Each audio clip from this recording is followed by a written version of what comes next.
En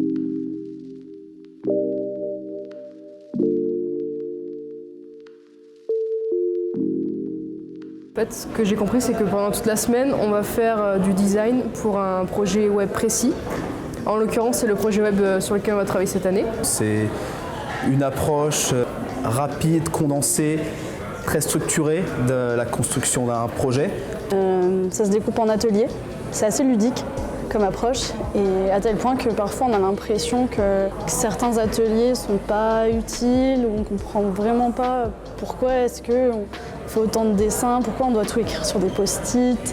On produit des idées rapidement et pas correctement. Le but, c'est d'avoir les idées. Moi, ce qui m'a beaucoup plu, c'est ce qu'on appelle les energizers, que je ne connaissais pas du tout avant d'avoir ces cours-là avec Elliot.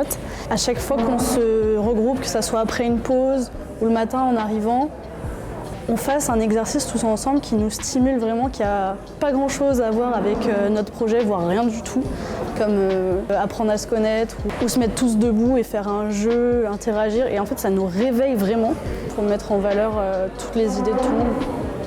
Je pense que c'est plutôt l'idéation, et il y a certaines manières que j'aime pas, mais il y a des manières assez concrètes, c'est la partie que je préférerais.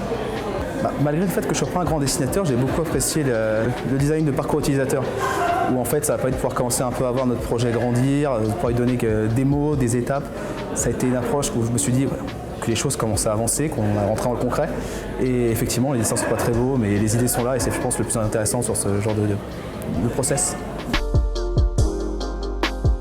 Il y a beaucoup de façons d'aborder un sujet. Il ne faut pas se restreindre à une vision du monde comme on pourrait s'attendre, je sais pas, dans le monde professionnel, tu sais, genre traditionnel, entre guillemets, où on nous dit, t'as cette idée, t'as ce budget, fais ce que tu veux, fais ce que tu peux. Et quand tu sors une idée un peu originale, on te dit, ah ben non, c'est trop original, du coup, tu peux refaire s'il te plaît? Bah non, du coup, tu vois.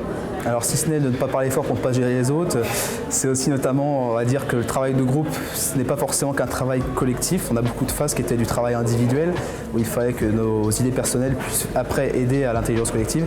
Ça, c'est une approche dont j'ai pas tellement l'habitude, parce que quand on travaille en groupe, généralement, on met tout en commun tout le temps, et on essaie de faire en sorte de rester tout le temps en accord et de travailler collectivement. Tous les membres doivent être présents, et c'est difficile parfois de se libérer pendant une semaine. Enfin là, dans le cadre des cours, ça va, mais si c'est par exemple en entreprise, c'est difficile de réunir tout le monde pendant une semaine, on ne doit rien faire d'autre. Je pourrais dire tout ce qui est imagination, en fait. Et on fait un peu ce qu'on veut, finalement. Si on a une idée un peu random ou totalement qui sort de nulle part, on peut la dire, on peut la faire, et il n'y a pas de souci, en fait. Il ne va pas nous dire, bah non, c'est n'importe quoi. Il va pas nous recadrer, Elliot, en fait, tu vois. Il va nous dire, bah vas-y, continue, vas-y, chaud, vas-y, fais-le, tu vois. Et ça, c'est cool. On stimule pas trop notre imagination.